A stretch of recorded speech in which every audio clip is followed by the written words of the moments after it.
आज हम जानने वाले हैं इस संसार की सबसे पहली प्रेम कहानी के बारे में, जिसमें न कोई शर्त थी, न कोई बंधन, बस एक दृढ़ता थी, एक श्रद्धा थी।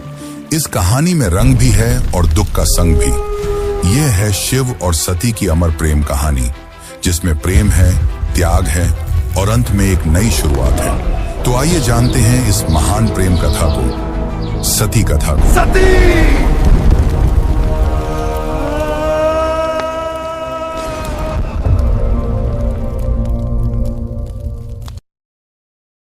सृष्टि के आरंभिक काल की बात है, जब ब्रह्मा ने अपने मानस पुत्रों को रचा। उन्हीं में से एक थे दक्ष प्रजापति, अत्यंत बुद्धिमान परंतु उतने ही अहंकारी। दक्ष को अपनी योग्यता, अपनी शक्ति और अपने सृष्टिकर्ता के कुल से उत्पन्न होने का बड़ा अभिमान था। उसने वर्षों की तपस्या की और देवताओं से वरदान पाए संतान की प्राप्ति के लिए। उसकी यह तपस्या रंग लाई और उसे एक अत्यंत दिव्य कन्या की प्राप्ति हुई, वही जिसे हम आज देवी सती के नाम से जानते हैं। सती का जन्म किसी साधारण कन्या की भांति नहीं हुआ था। उनका स्वरूप स्वयं शक्ति का अंश था। कहते हैं वह स्वयं आदि शक्ति का अवतार थी। दक्ष को अपनी पुत्री पर गर्व था, लेकिन साथ ही उसके मन में एक अभिलाषा थी कि वह अपनी इस कन्या का विवाह किसी महान देवता, किसी वैभवशाली राजकुमार या किसी प्रतिष्ठित गृहस्थ से करेगा। उसे यह कल्पना भी नहीं थी कि उसकी पुत्री का हृदय वहां बन चुका है, जहां वैभव का कोई मोल नहीं, जहां वैराग्य ही आभूषण है, भगवान शिव। देवी सती बचपन से ही विचित्र स्वभाव की थी। अन्य कन्याओं की तरह ना तो उन्हें श्रृंगार में रुचि थी, ना ही राजसी जीवन की भव्यता में। जब जब वह शिव की चर्चा सुनती, जब किसी आर्षि द्वारा शिव की महिमा का वर्णन होता, उनका हृदय गहरे भावों से भर उठता। शिव जो श्मशानवासी हैं, जो मृग चर्म धारण करते हैं, जो भस्म रमाते हैं और सर्पों को आभूषण की तरह पहनते हैं। आम कन्याओं के लिए यह भय का कारण होता, पर सती के लिए यही शिव उनके अंतर्मन में बस चुके थे। धीरे धीरे यह आकर्षण भक्ति में बदला और भक्ति प्रेम में। अब सती का एक ही लक्ष्य था, शिव को पति रूप में प्राप्त करना। पर यह मार्ग आसान नहीं था। जब दक्ष को सती की इच्छा का आभास हुआ तो वह क्रोधित हो उठा। उसकी आंखों में तो शिव एक जंगल में भटकने वाले योगी मात्र थे। उसने सती को समझाने का प्रयास किया कि वह किसी योग्य, राजसी और सम्माननीय वर को चुने, पर सती अब निर्णय कर चुकी थी। उन्हें किसी धन, वैभव या पद की आवश्यकता नहीं थी। उन्हें चाहिए था वह परम पुरुष जो संन्यास में भी पूर्ण है, जो मौन में भी संपूर्ण है। और इसी लक्ष्य के लिए सती ने आरंभ की कठोर तपस्या। पर्वतों की गुफाओं में प्रचंड वायु और वर्षा के बीच सती ने भोजन तक त्याग दिया। उन्होंने पृथ्वी पर बैठकर खुले आकाश में बिना निद्रा के केवल शिव के ध्यान में लीन रहकर दिन, सप्ताह और महीनों का तप किया। देवताओं तक को आश्चर्य हुआ कि एक कन्या इतनी कठोर तपस्या कैसे कर सकती है। और जब उनकी तपस्या की अग्नि ने त्रिलोक को प्रभावित करना शुरू किया, तब अंततः भगवान शिव ने उनकी भक्ति को स्वीकार करने का निर्णय लिया। पर यह तो आगे की कथा है। अभी तो एक पिता के अहंकार और एक पुत्री के समर्पण की टकराहट शुरू हुई है। जहां एक ओर दक्ष चाहता है कि सती उसके राजनैतिक सपनों की सीढ़ी बने, वहीं दूसरी ओर सती हर सांस के साथ शिव का नाम जपती है। यही संघर्ष इस प्रेम कथा की पहली चिंगारी है, एक ऐसी चिंगारी जो आगे चलकर एक भीषण अग्निकांड बन जाएगी। सती अपनी तपस्या में लीन थी। उनका एकमात्र उद्देश्य था शिव की प्राप्ति। अनंतः उनकी भक्ति से प्रसन्न होकर शिव प्रकट हुए। शिव मुस्कुराए और एक क्षण में वह उस तपस्विनी के समक्ष प्रकट हो गए। जैसे ही सती ने अपनी आंखें खोली, उनके सम्मुख खड़े थे वही जिनके लिए उन्होंने सब कुछ त्याग दिया था। शिव ने उनके तप, प्रेम और अटल श्रद्धा को देखा और कहा, हे देवी, तुम्हारा प्रेम मुझे बाध्य करता है। आज मैं तुम्हें अर्धांगिनी के रूप में स्वीकार करता हूं। इस वचन के साथ पूरे ब्रह्मांड में आनंद की लहर दौड़ गई। देवताओं ने पुष्प वर्षा की और फिर आया वह शुभ दिन जिसका साक्षी स्वयं ब्रह्मा, विष्णु और सारे लोग हुए। शिव और सती का दिव्य विवाह। शिव बारात लेकर स्वयं कैलाश से निकले, पर यह कोई साधारण बारात नहीं थी। इसमें भूत, प्रेत, पिशाच, नाग, सिद्ध, योगी, अर्षि, देवता सब सम्मिलित थे। शिव की सवारी नंदी थी, शरीर पर भस्म, जटा से गंगा, गले में नाग। यह स्वरूप देख सभी स्त्रियां भयभीत हो उठी, पर सती के चेहरे पर गर्व था। उन्हें अपने शिव पर गर्व था। वैभव नहीं, सत्य का स्वरूप थे वह। विवाह का आयोजन राजसी नहीं था, पर दिव्यता से भरा हुआ था। स्वयं ब्रह्मा ने मंत्रोच्चारण किया, विष्णु ने कन्यादान किया और समस्त लोगों ने इस मिलन का स्वागत किया। यह केवल दो आत्माओं का नहीं, सृष्टि के दो मूल तत्वों शिव और शक्ति का मिलन था। लेकिन इस भव्य विवाह में एक स्थान रिक्त रहा। सती के पिता दक्ष प्रजापति, वह नहीं आए। ना ही कोई संदेश भेजा, ना ही कोई आशीर्वाद, क्योंकि उनके लिए यह विवाह एक अपमान था, एक चुनौती उनके अभिमान को। उनके अनुसार यह मिलन योग्य नहीं था। और यहीं से प्रारंभ हुआ उस अग्निकथा का बीज, जो आगे चलकर पूरे यज्ञ को जला देगा। समय धीरे धीरे बीतता है। कैलाश पर्वत पर प्रकृति की गोद में शिव और सती अपना वैवाहिक जीवन शांतिपूर्वक और आनंद से व्यतीत कर रहे हैं।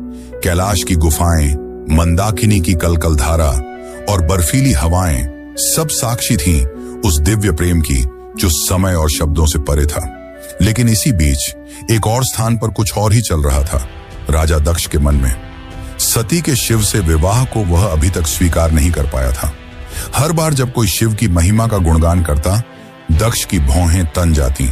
उसे लगता कि शिव ने उसकी पुत्री को अपनी योग्यता से नहीं, किसी छल से प्राप्त किया है। वह अपनी सत्ता, अपना रुतबा, अपनी श्रेष्ठता सिद्ध करना चाहता था, और उसी घमंड ने उसे एक विशाल यज्ञ के आयोजन की प्रेरणा दी। दक्ष ने यज्ञ का आयोजन बड़ी धूमधाम से किया। ऐसा यज्ञ जिसमें समस्त देवताओं, ऋषियों, सिद्धों और लोकपालों को निमंत्रण भेजा गया। ब्रह्मा से लेकर इंद्र तक हर कोई आमंत्रित था, परंतु एक नाम उसमें अनुपस्थित था, महादेव शिव का। यह कोई भूल नहीं थी, यह था दक्ष का जानबूझकर किया गया निर्णय। उसने शिव को निमंत्रण नहीं भेजा, क्योंकि उसका अहंकार उसे यह स्वीकार नहीं करने देता था कि उसकी पुत्री ने उस योगी से विवाह कर लिया, जो ना कोई राज्य रखता है, ना कोई वस्त्र, और जो श्मशान का वासी है। दक्ष को लगता था कि शिव को यज्ञ में आमंत्रित करना उसके सम्मान के विरुद्ध होगा।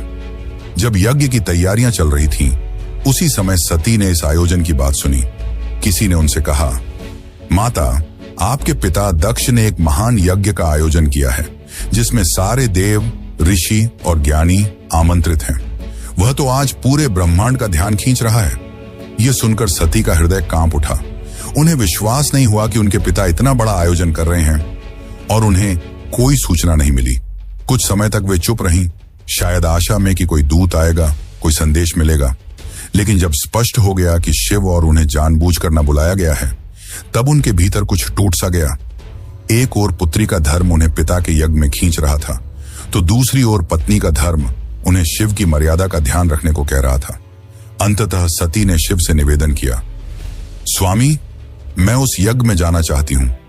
शायद यह कोई भूल हो और मेरा जाना उस विघटन को रोक सके। शिव ने सती की ओर गहरी दृष्टि से देखा। वह जानते थे कि यह आमंत्रण विहीन आयोजन एक साधारण यज्ञ नहीं है। उन्होंने शांत स्वर में सती से कहा, हे प्रिय, जहां सम्मान न हो वहां स्वाभिमान को ले जाना व्यर्थ है, और मैं नहीं चाहता कि तुम उस यज्ञ में जाओ जो केवल क्रोध और घमंड से जल रही है। परंतु सती व्याकुल थी। उनके भीतर एक द्वंद्व चल रहा था, पिता और पति के बीच। उन्होंने पुनः प्रार्थना की, प्रभु, मैं केवल एक पुत्री के रूप में वहां जाना चाहती हूं। मैं पिता से बात करूंगी, शायद वह बदल जाए, शायद उनके मन का विष उतर जाए। शिव ने इस बार उन्होंने अनुमति दे दी। सती ने कैलाश से विदा ली, अकेले, बिना किसी दूत या सम्मान के। वह एक बेटी थी जो अपने पिता से स्नेह की अपेक्षा लेकर जा रही थी, लेकिन उन्हें झांत नहीं था कि उस यज्ञ में उनका स्वागत नहीं, अपमान प्रतीक्षा कर रहा है। सती जब यज्ञ स्थल पर पहुंची तो उनके मन में उम्मीद थी कि पिता के नेत्रों में बेटी को देखकर कोमलता जगेगी, उनके मुख से स्वागत के शब्द निकलेंगे। लेकिन जब उन्होंने यज्ञ स्थल में प्रवेश किया तो सन्नाटा पसर गया। कोई स्वागत नहीं हुआ, कोई आसन नहीं दिया गया, जैसे वो वहां उपस्थित ही न हो। वहां बैठे देवताओं की आंखों में असहायता थी। सती ने पिता की ओर देखा, धीमे स्वर में कहा, पिताश्री, क्या आप नहीं चाहेंगे कि आपकी पुत्री भी इस पावन यज्ञ में सम्मिलित हो? दक्ष ने ठंडी हंसी के साथ उत्तर दिया, पुत्री, जिस दिन तूने उस नग्न भस्म रमाए श्मशान में विचरने वाले औघड़ को अपना पति चुना, उसी दिन तू मेरी पुत्री नहीं रही। दक्ष का स्वर ऊंचा हो रहा था और उसके शब्द जैसे शिव के लिए विष से भरे बाण हो। यह सुनकर सती की आत्मा कांप उठी थी। यह केवल अपमान नहीं था, यह शिव के उस स्वरूप का तिरस्कार था जो समस्त सृष्टि का आधार है।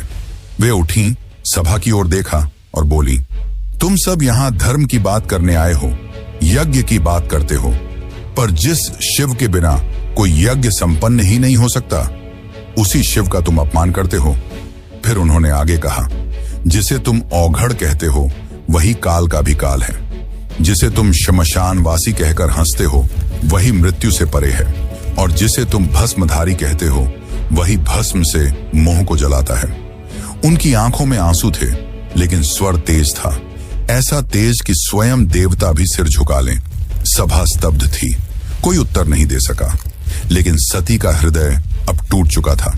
उन्होंने कहा, जिस शरीर ने आज मेरे प्रभु का अपमान सुना है, वह शरीर अब इस संसार के योग्य नहीं, और वे सीधे यज्ञ कुंड की ओर बढ़ी। वहां उपस्थित देवता उन्हें रोकना चाहते थे, पर सती अब कोई नारी नहीं थी, वह साक्षात अग्नि बन चुकी थी। उन्होंने अपने नेत्र बंद किए, शिव का स्मरण किया और अग्नि में कूद गईं। उनके चेहरे पर भय नहीं था, बल्कि एक शांति थी, एक समर्पण था जो पूरे यज्ञ मंडप को झकझोर गई।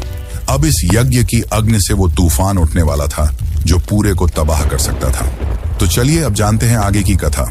लेकिन उससे पहले अगर आपको वीडियो अच्छी लग रही है तो वीडियो को लाइक जरूर करें और कमेंट में लिखें, हर हर महादेव।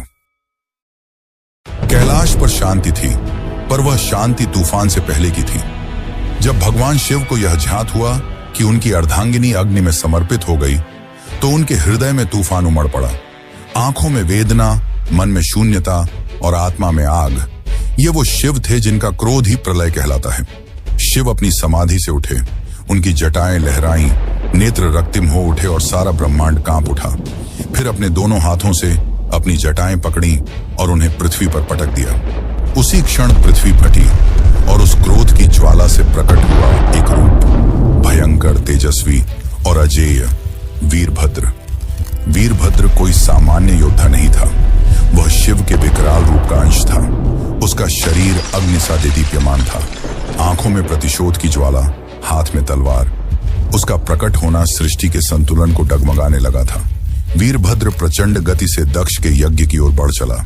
जिस दिशा में वह चलता, धरती कांपती, आकाश बदलता और देवताओं के हृदय कांप उठते। जैसे ही वीरभद्र यज्ञ स्थल पर पहुंचा, आकाश में अंधकार छा गया और वीरभद्र प्रकट हो चुका था। उसकी उपस्थिति मात्र से यज्ञ की अग्नि थर्रा उठी। वह बिना रुके आगे बढ़ा। पहले यज्ञ वेदी को तोड़ा, फिर वेद पाठ करने वाले ब्राह्मणों को हटाया। उसकी आंखों में एक ही लक्ष्य था, दक्ष। वीरभद्र के सामने कोई नहीं टिक सका। वह अकेला था, परंतु अजेय। उसके प्रत्येक प्रहार में शिव का शाप था और हर गर्जना में सती का विलाप। अंततः वह दक्ष के सामने पहुंचा। दक्ष अब भी अपने अभिमान में डूबा था। वह चिल्लाया, मैं यज्ञ करता हूं, मुझे कोई छू नहीं सकता। वीरभद्र ने उसकी आंखों में देखा और कहा, तू पिता कहलाने योग्य नहीं। आज तुझे उसी अग्नि में भस्म करूंगा जिसमें तूने धर्म का मजाक उड़ाया। और एक ही झटके में वीरभद्र ने अपनी तलवार से दक्ष का सिर धड़ से अलग कर दिया। पूरी सभा में सन्नाटा छा गया। देवता स्तब्ध रह गए। यज्ञ की अग्नि बुझ गई और पृथ्वी पर सिर्फ राख रह गई। वो राख जो अहंकार, अधर्म और अपमान की अंतिम परिणति थी। वीरभद्र शिव की आज्ञा पूरी कर चुका था, पर यह कहानी यही नहीं रुकती। अब आएगा वो क्षण जब शिव स्वयं यज्ञ स्थल पर पहुंचेंगे, सती के शव को उठाएंगे और सृष्टि में संतुलन डगमगाएगा। जब महादेव यज्ञ स्थल पर पहुंचे, उन्होंने सती के जले हुए शरीर को देखा। वह दृश्य ऐसा था जिसने स्वयं काल को रुला दिया। शिव ने धीरे से कंपाते हाथों से अपनी सती को बाहों में उठा लिया। उनकी आंखों से आंसू थे और फिर वह चल पड़े। शिव सती के शव को अपनी गोद में लिए पूरे ब्रह्मांड में भटकने लगे। उस विरह में जो पूरे ब्रह्मांड को भयभीत कर रहा था, ब्रह्मांड असंतुलित होने लगा। देवता भयभीत हो उठे। यदि शिव यूं ही विलाप करते रहे तो सृष्टि का संतुलन टूट जाएगा, प्रलय आ जाएगा। तब सभी देवता भगवान विष्णु के पास पहुंचे और उनसे सृष्टि को बचाने की प्रार्थना की। तब विष्णु ने अपना सुदर्शन चक्र चलाया। जैसे ही सुदर्शन चक्र चला, उसने सती के शरीर को टुकड़ों में विभाजित कर दिया। शिव कुछ क्षणों के लिए रुके पर प्रतिरोध नहीं किया। यह सृष्टि के लिए आवश्यक था। जहां जहां सती के अंग गिरे वहां दिव्य ऊर्जा फैल गई। पृथ्वी के वे स्थान शक्ति से भर उठे और वहीं बने शक्तिपीठ। ये कोई सामान्य स्थल नहीं थे। ये उस अमर प्रेम की गवाही थे जो शिव और सती के बीच था। ये थे वे स्थान जहां स्त्री, शक्ति, प्रेम, बलिदान और भक्ति सब कुछ एक साथ साकार हुए। कुछ स्थानों पर सती की आंखें गिरीं, कहीं उनका हृदय, कहीं उनके केश, तो कहीं उनके चरण, और हर स्थान एक केंद्र बन गया मां शक्ति का, जो हर रूप में पूजनीय हुई। कभी दुर्गा, कभी भैरवी, कभी भवानी। यही वे स्थान हैं जिन्हें आज हम कामाख्या, वैष्णो, ज्वाला, हिंगलाज और तारापीठ जैसे नामों से जानते हैं। इस प्रकार सती के वियोग से जन्मे ये शक्तिपीठ न केवल देवी के अंग हैं, ये उस प्रेम की शाश्वत उपस्थिति है जो आत्मा से आत्मा तक जुड़ता है। शिव अंततः हिमालय लौटे, पर अब वह ध्यान मग्न हो गए। वर्षों तक एक चट्टान की भांति बैठ गए, समाधि में डूबे। ना शब्द, ना गति, ना भावना, बस मौन और सती की स्मृति। काल की धारा आगे बढ़ती है, युग बदल जाते हैं, पर कुछ कहानियां समय की सीमाओं से परे होती हैं, और सती की कथा उन्हीं में से एक है। वह प्रेम जो अग्नि में तपकर शुद्ध हुआ था, वह विरह जो तांडव बन गया था। उस अधूरी यात्रा को अब पूर्ण होना था, पर यह कहानी यहां समाप्त नहीं होती। प्रेम का सफर यहीं पर रुकने वाला नहीं था। जहां अग्नि ने प्रेम का रंग दिखाया था, वहीं से एक नई दास्तान का पैगाम आने वाला था। सती के बलिदान से जो प्रेम जला था, वही आग पार्वती के रूप में फिर फलने वाला था। यह अंत नहीं, यह शुरुआत है। शुरुआत है एक अमर, अनसुनी और अनोखी प्रेम कहानी की। यह शुरुआत है शिव और पार्वती की। यह शुरुआत है एक नए युग की। शिव पार्वती पार्ट 2 की कहानी के लिए फॉलो करें, कमेंट करें, लाइक करें, शेयर करें। अभी के लिए बस यहीं। अब कोई अलग टॉपिक पर मिलेंगे। हर हर महादेव।